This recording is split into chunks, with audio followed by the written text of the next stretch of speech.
Roy Doring, you've designed and built the electric engine that powers this car. How is it actually more advantageous than a piston engine car? Well, it's more economical to run.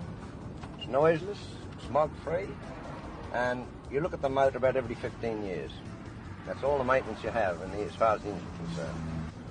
Now, this is not a new idea. They've had electric cars for a long time. Why aren't there more of them about? Well, about 50 years ago, these cars were much better than any petrol car at the time. And then as they progressed to the development of the petrol car, these became dormant for about 50 years. Nothing's been done. Although I've been driving them for about 30 years myself, and I'm a firm believer of their use. And they're smog-free, and they'll have to use them in congested cities. Now, they're much cheaper than an ordinary car to run. Just what are the costs? Well, to give you an example, to run this car on petrol for 4 shillings, you'd only do about 30 miles or 35 miles. I do for about 140 miles for 4 shillings. How do you charge it up? You just plug it into the wall. There's a charger built into the back of the car. Just plug it into the wall like an ordinary iron plug, and then it cuts itself off when the batteries are charged. What sort of speed can you do in this car?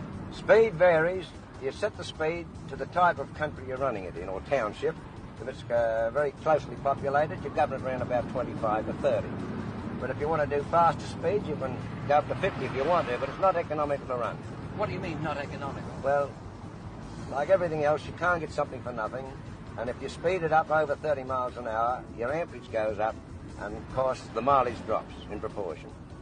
And what sort of mileage can you get then on this car? Between 20 and 30 miles an hour, you can do 40 miles on a charge. Well, let's stop and have a look and see what this engine is like. Now, this is the complete motor, is it, Mr. Doring? Yes, just the one motor.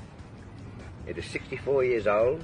I've overhauled it. It has an armature through it, only one moving part. And the motor I took out, the combustion motor, had about 400 moving parts.